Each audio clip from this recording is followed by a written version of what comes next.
Everything in this world is for sale, and I'm willing to buy everything in this world. That's why I walk around Gali say, Gali, I walk around the different streets. Everything is for sale except one thing, and that is Bhagwan. Bhagwan is not for sale. Bhagwan is not for sale. And so that reminded me of my Guruji in India.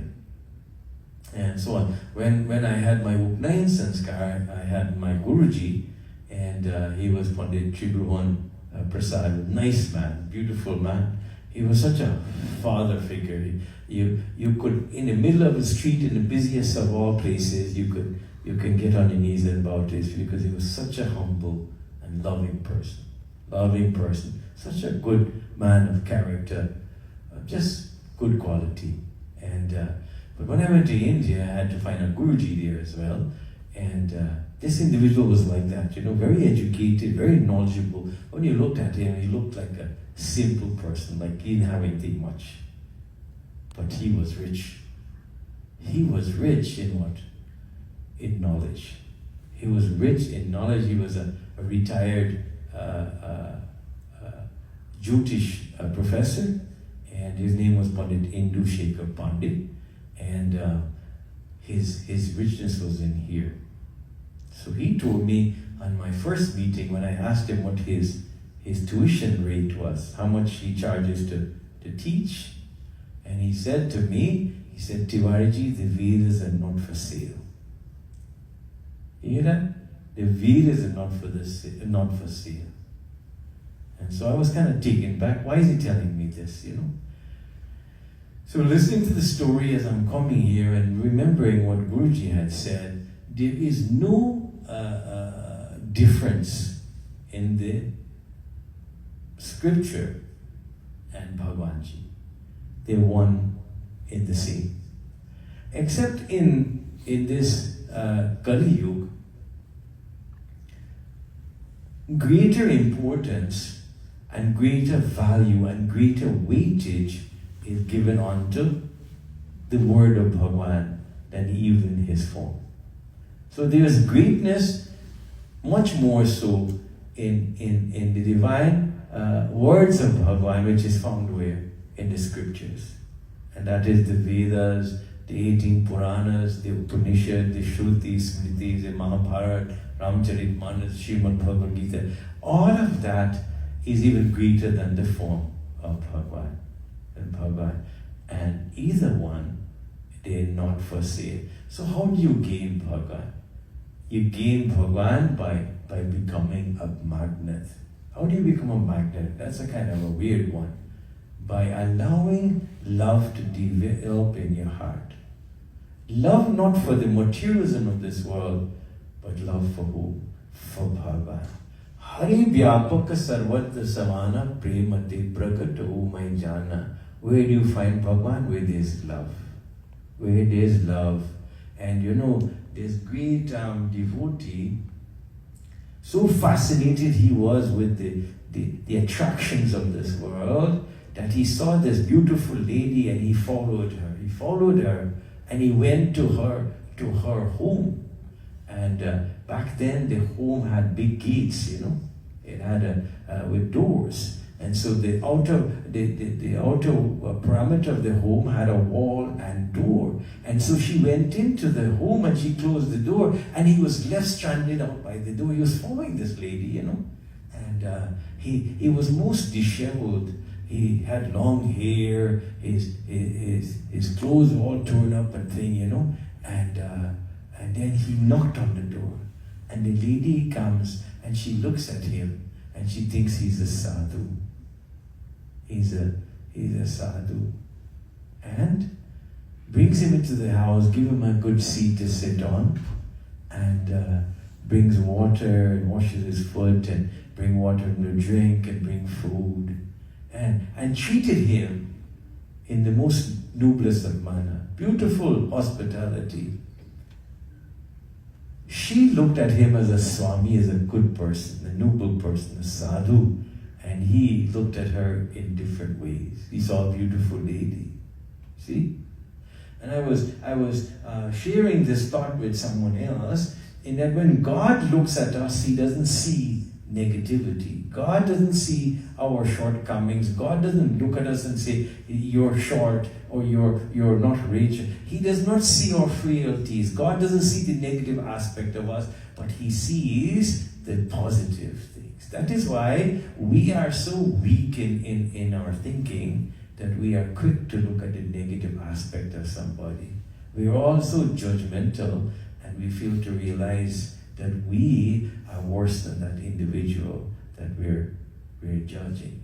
And so this man sitting there and enjoying this hospitality out of the kindness and goodness of the heart of this individual whom he was so attracted to in the most material way, that something clicked in his mind and he said, no, this mind of mine is wretched.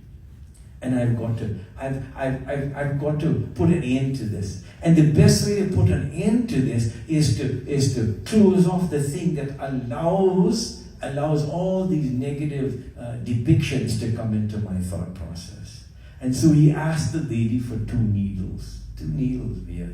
And she brings the needles, thinking that he wanted to mend his clothes. He wanted to mend his clothes. And as he had those 2 needles in his hands, he takes the 2 needles and he pierces his eyes. Pierces his eyes so he doesn't have to see the materialism of this world. And that individual became of greatness. That is why in the Gita, Bhagavan says, you've been a monster all your life, you've been a bad person, all the shortcomings. I think is chapter 9, verse 30 or 31. But as soon as you've had the thought that I've got to change and I've got to be better, and you say to Bhagavan, you've got to help me. And so Bhagavan looks at you. He doesn't see the demon in you, but rather he sees what? The sadhu. He sees the noble. Instantly, that rakshas, that demon, becomes a sadhu. And that individual who pierced his eyes became of greatness, and he was given the name of Surdas. And Surdas was a great devotee of Bhagavan Shri Krishna. And one day, he's walking on the road. I'm going off in tangents here, no? Walking on the road, and a hunter, he dug a pit. You know, the hunter is always preying on animals, you know. We ourselves are preying on other creatures of this world, you know, because we think we're strong, we think we're rich, we think we're more handsome. We get all these things, we think we're so better, you know.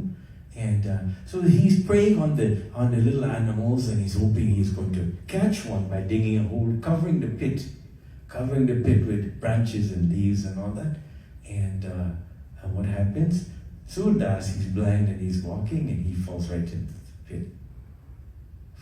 the pit. He feels unconscious in the bottom of the pit, and when he's awakened, when he wakes up, he starts to feel, you know, blind people, they stick their hand out, and he's feeling, and he's going around in circles, and he's unable to get himself out of that pit. And what does he do? He turns to Bhagavan. He turns in Bhagavan. Because he became a great devotee, a great bhakt, because he allowed from that moment to develop within his heart love for Prabhu, love for Bhagavan. And he prayed to Bhagavan, and Bhagavan always listens. Bhagavan always keeps an eye on whom? His devotees. And Bhagavan came, and Bhagavan lifted him out of the pit. And what happened? Bhagavan, now he's safely on the road. He's okay now. And so Bhagavan is starting to release his arm. And he says to Bhagavan, he says, you're letting go of me. Physically, you're letting go of me today. But I want to tell you, Bhagavan, that I have kept you a prisoner. I have kept you captive. Where? Within the confines of my heart. And you will never, ever be able to remove yourself, take yourself out of my heart, because you will be held a prisoner for all of eternity. And so, this dharma of ours is so beautiful because it is founded on nothing but love.